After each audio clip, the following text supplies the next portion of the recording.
Top line is vanity, bottom line is sanity, but it's the cash flow which is your reality. Hospitality is nothing but passion. You went from front office to having the top job. It's a dream roadmap for so many people. What you do is something what you believe in, and when you believe in it very strongly, things happen. It's for you to prove to them that you are worthy of a leader. Otherwise, why should somebody respect you? Hiltons, Marriotts of the world.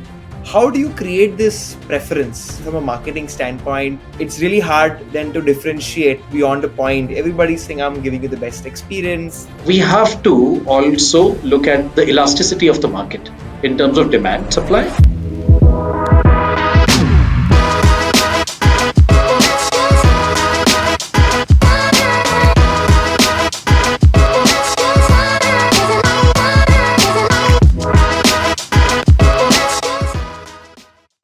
Hey there.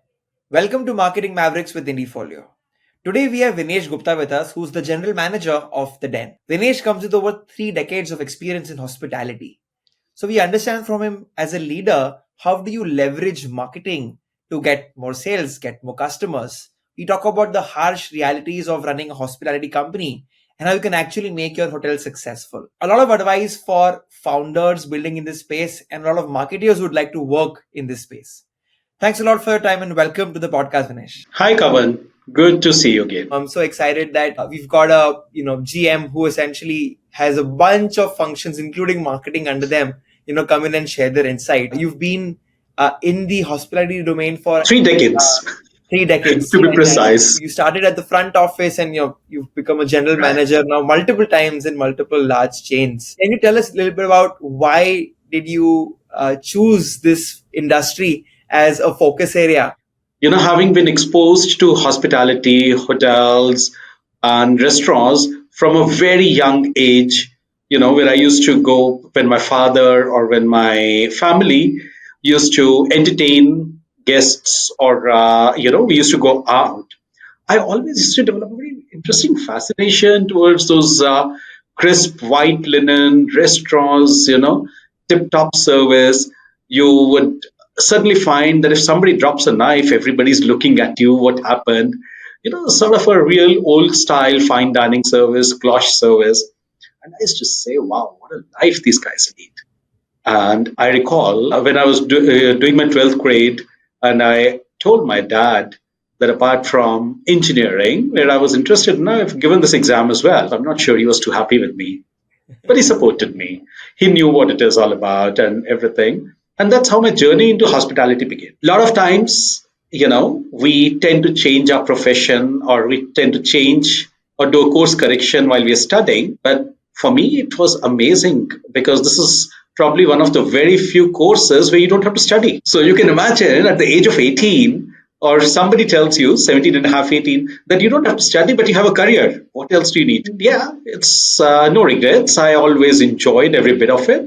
I think there's a lot to learn. Fantastic. A lot of young people are confused over is if I should switch my industry or not. So, if I was to develop a focus for my career, right, and I see some CXOs having path A and some CXOs having path B, could you kind of give a dipstick or your opinion rather on what are the benefits of both choosing both the sides and why you stuck to hospitality? The most interesting part is there is never a wrong way to do things. When we say sticking to a particular industry, particular profession, I feel that it's always better to keep on honing up your skills, better make yourselves much better in the profession you do, and you can only become better with every passing year.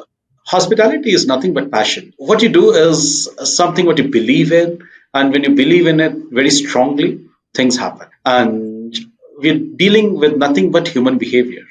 I'm not a scientist, I'm not a doctor, so I can't make mistakes. The only mistake I can make is serve you not too good food, and which I know how to rectify.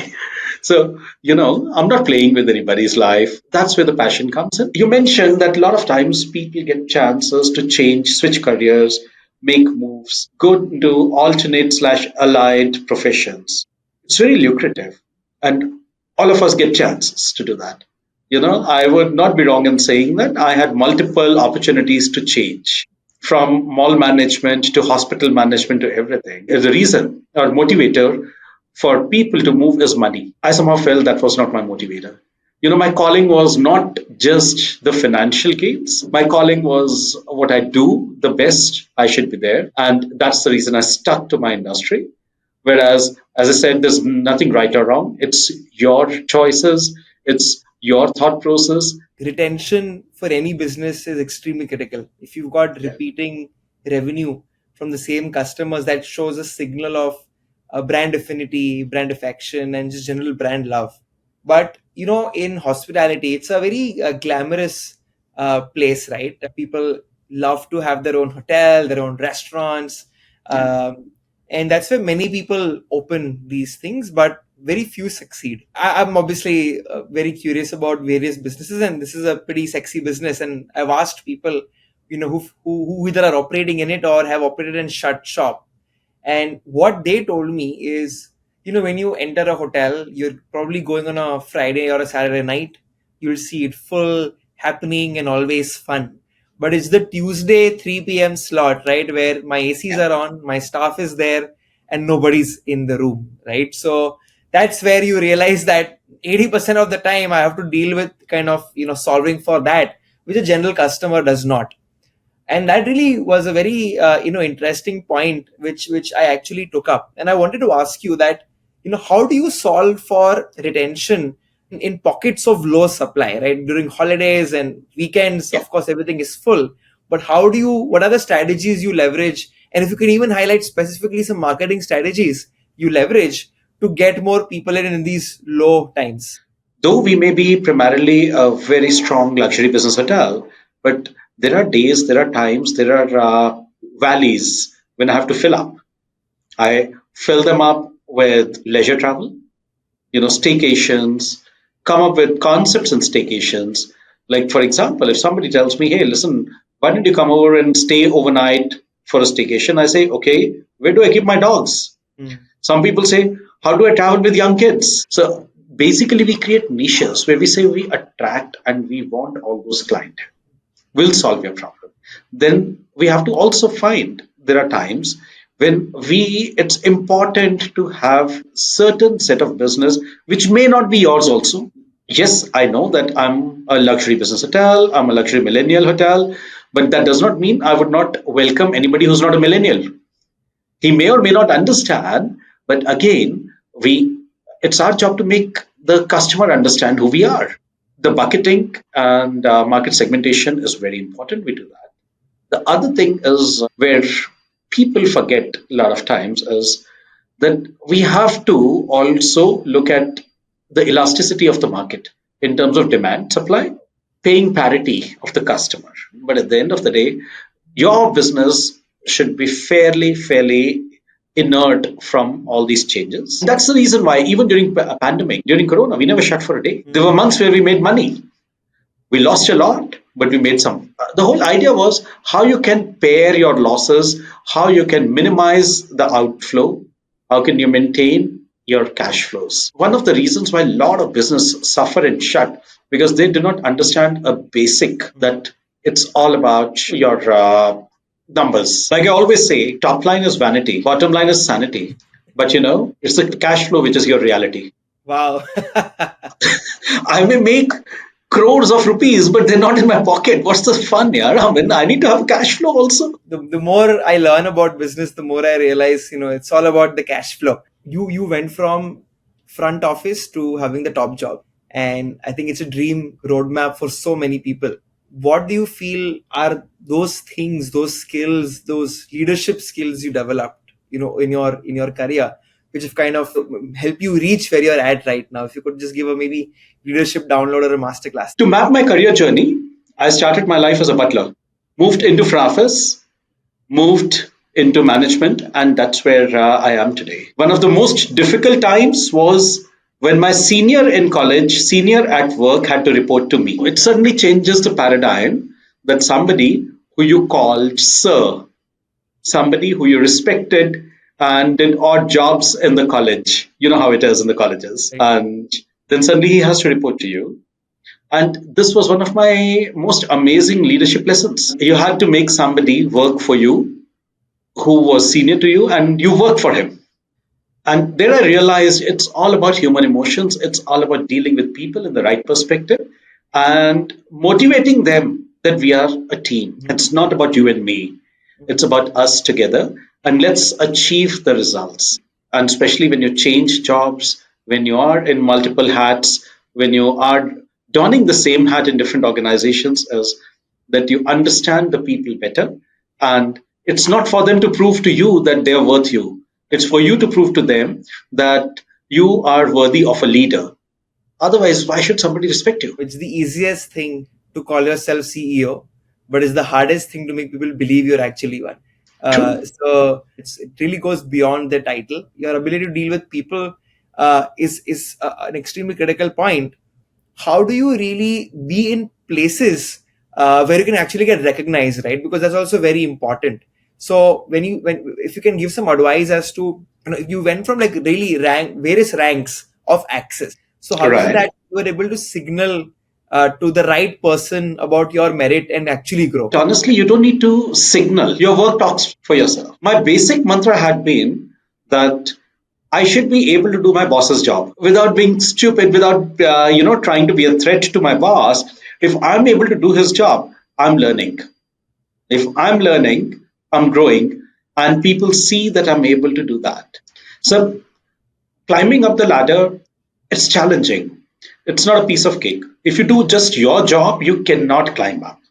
You have to do more than your job. You have to ensure that you are being looked upon as somebody who's a solutions provider, not as a problem creator, or not as just listing out a problem. Very well put. All the advice you just gave. The other aspect I wanted to cover is launching a new hotel or a brand in India.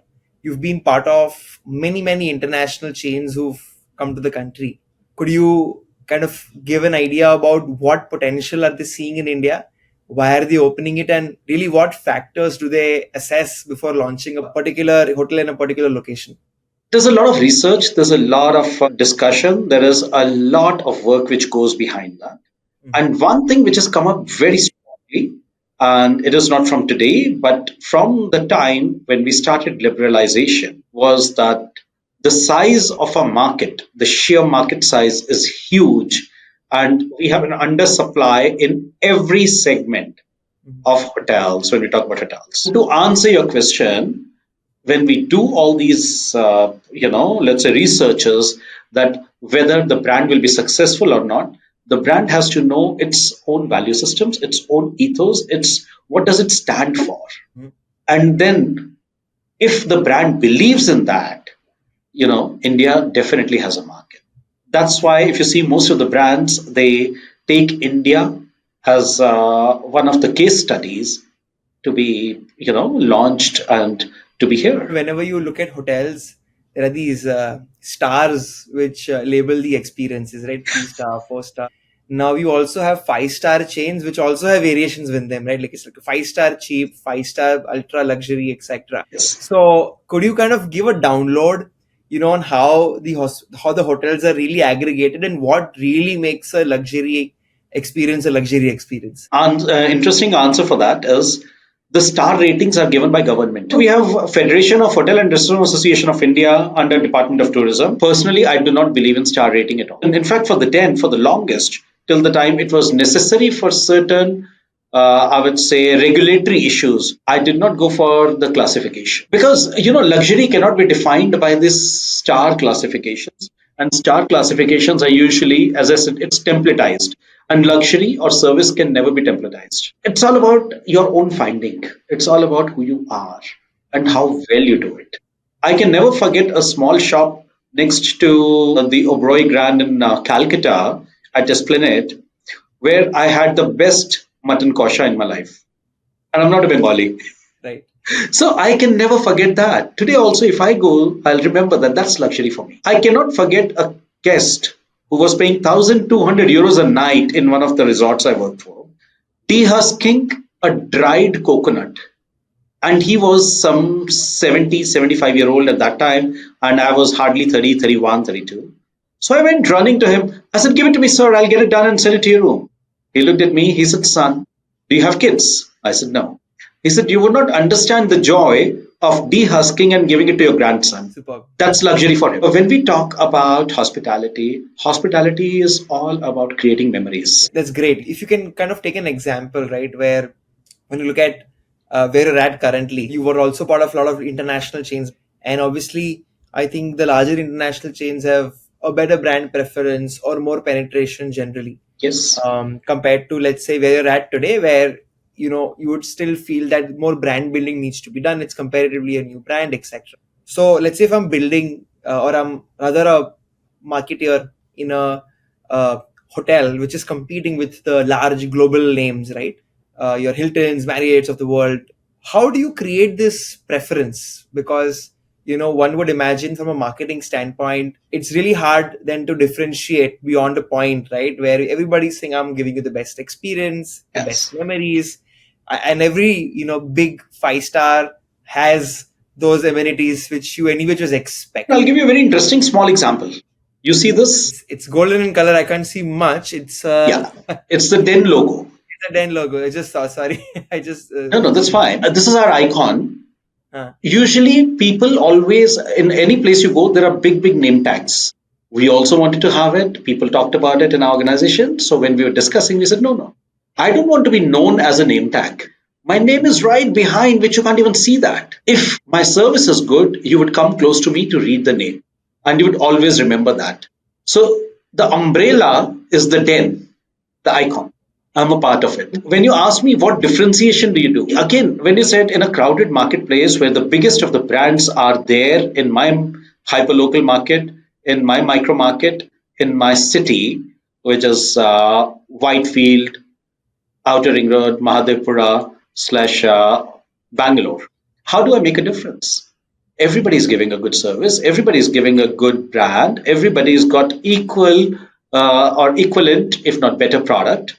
mhm. I may have a slightly better product, but who knows me? In the process of brand building, I'm in the process of being known. My biggest satisfaction is when the guest comes back and says, "Hey, I want to go to the den only for XYZ reason." That is a sort of a brand building, which is organic, which has been done over a period of time by consistently delivering exceptional results, service, quality. It can be as simple as just a smile. I usually say the bigger the brand, the bigger is its marketing machinery. Right. Today, if you have to come to Bangalore, you know Sheraton, you know Marriott, you know Taj. You don't know the Den. My customer base is a loyal customer base who keep on coming again and again. Right. My people are the ones who have experienced me and repose their faith in me. Probably my guest repeat percentage is the highest. Maybe my customer base is small, Mm. but the people returning are much more. So Fantastic. they want to come back to experience the same. One more thing. Now, I'd love an example of a shoestring budget marketing idea, Yes. because you've been with billion-dollar brands, and if a founder is listening to this who has maybe just picked up some financing and created like a 30-40 bedroom first hotel and has an ambition to kind of grow that, right? How do they leverage guerrilla marketing or frugal marketing or a shoestring budget marketing to get their name out there? Any examples you have, anything you've done? Let me give you the example of something which is most well known in hospitality. Oyo. Right. You tell me, where was they came up with a concept? Whenever we talk about shoestring marketing, whenever we talk about budgets, do we know who we are and do we know how to sell it? You just need to have a concept right. You don't need huge budgets. It's very wrong notion that marketing does not have any ROIs. It's a wrong notion to say that you need a lot of money to build a brand. I mean, it's all said.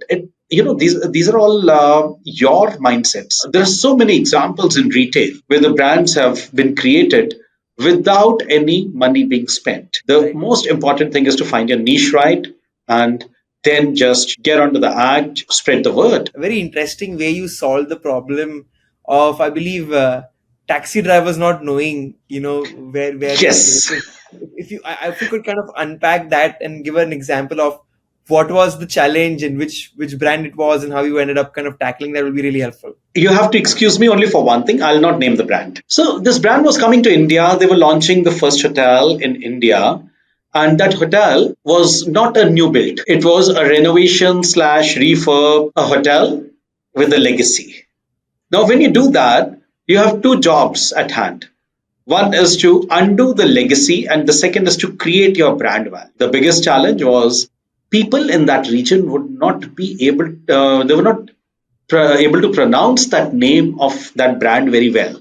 That led to a situation that, hey, listen, how do we ensure people know where we are? There was no Google Maps at that time. So we were still one of those that stop by the corner and say, hey, ye kahan hai? So the idea came in. We saw a beautiful keychain, and that keychain was less than 10 cents. So from one of these places where it was made in China, we got some 15 or 20,000 keychains. Wow. And the idea was that every taxi driver should have this keychain. His key should be in this keychain. And, come to think of it, taxi drivers, forget about taxi drivers, even me, I would love to have a good keychain. And if I have a very swanky, nice, cool looking keychain, I would definitely keep it here. So we went to various taxi stands, airports, this, that, wherever. And we went with loads of keychains and took the keys. भैया चाबी दो आपकी keychain डालना है नया क्या चीज है was the next question. Why your keychain? Then we used to tell, okay, this is the place which is opening up or it's opened up and it is in this place. Then they would say, अरे ये तो पुराना वाला वो था ना, the old name of the hotel. Yes, it was that, but now it is this. So Fantastic. job was done. Suddenly, in a week's time, the entire city, the cabbies knew where that hotel was.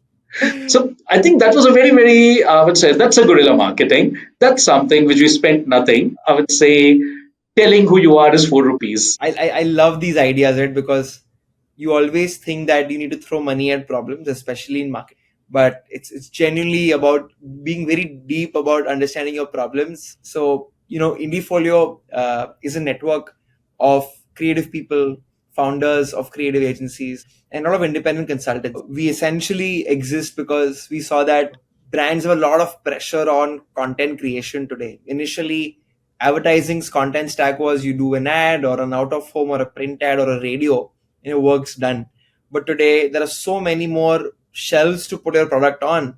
It's making marketers and companies struggle to create high scale content production. So I have a few questions on behalf of the network, if I may, right? It's on 2-3 areas. Number one, there has been a lot of chatter around how, because of this explosion of content demands, large brands are now okay to work with more and more studios and more freelancers and agencies and have a diverse set versus the traditional approach of having like one large agency doing everything. Is this something you've also observed, and do you think that more and more brands will partner with smaller studios? Of course, and that's also right, if you ask me. I mean, that's my opinion. Sometimes what happens is when you go the traditional approach today, when you go with one AOR, when you know that you are stuck to one person or one agency or one thought process, you're basically repeating yourself. Some places it's good to be repeated, but not always. The content today is very different. Not everything works. You need to really, really find the niche players who know how to think in the manner that particular platform is thinking. I cannot put what I put on Insta on a Twitter. I would say operators, and they have to be individuals, consultants who you need to partner with, who you need to see. Age old recipe was get one photographer and click all the photos. We don't agree to that anymore.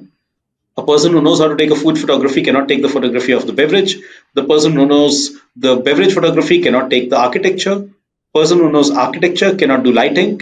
So, we need to do that. When we built the hotel, there were 14 consultants to build this hotel. And I must tell you, our head office guys are super intelligent. They would not have drained the money if the consultants were not good. Fantastic. This is so encouraging to hear. I think a lot of people do recognize this, and many people have left their agency jobs and they've started up themselves.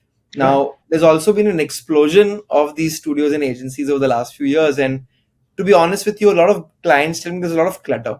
So you've been in the industry for so long. Can you tell us what separates a great agency from a good agency as per you? For me, the agency which thinks differently finds unusual solutions to the same problems. The agency which is not afraid of making a mistake is the agency for me. We have to be experimental in today's world. Every year we have a new trend. Every now and then we have new ways of marketing. Mhm. There was a time when Insta was a very good marketing tool. People used to put statics. People were very happy clicking selfies and putting on Insta, or putting the curated content on Insta, and they'll say, "Oh, I've got this much reach." Suddenly, the reels came into play. And today we are talking about ultra short reels, 2 seconds, 3 seconds. So, see how the things have changed from static to videos to reels to short reels. We have to see what's the trend today and what people are, what's their actually, span of influence. How Right. much time would they give on a particular swipe, and am I being relevant in that time or not? That's where we see, I mean, an agency which is ready to take a leap of faith and do something different. It may not work, which is fine, but at least they've done something. I'm sure when we try 10 times, 2 times it'll work. Looming threat creative people are feeling these days is through AI. Conversations we are having, right, which is kind of scary to many, is that AI is kind of replacing the need for having craft and production, which means that if you have the idea, you don't need to know how to execute the idea. You have to just think, and AI will do it. And that's why there is a talk of a one-person billion-dollar company. Now, I don't know if that may happen or not soon, but I definitely know that marketing teams will shrink, agency teams will shrink because you can do more with the same people. Now, wanted to ask you on your opinion here, right? That if AI enables anybody to create who has a brief, marketers are the ones with the brief, they are the ones with the money as well. Would the marketer then be expected to learn a few of these tools and actually render the creative? Or would you still expect a creative person and creative agencies to help you use AI and create content? I'd love to know what you think. AI has become a part of our life and we cannot live without AI. The most workable example of AI is a bot which every website has. And I will not name the bank, probably the bank which has one of the best bots slash AIs. I have shown and proven to them when they came for something that let me frustrate your bot. Why I'm saying that is because, AI is only as intelligent as we make it.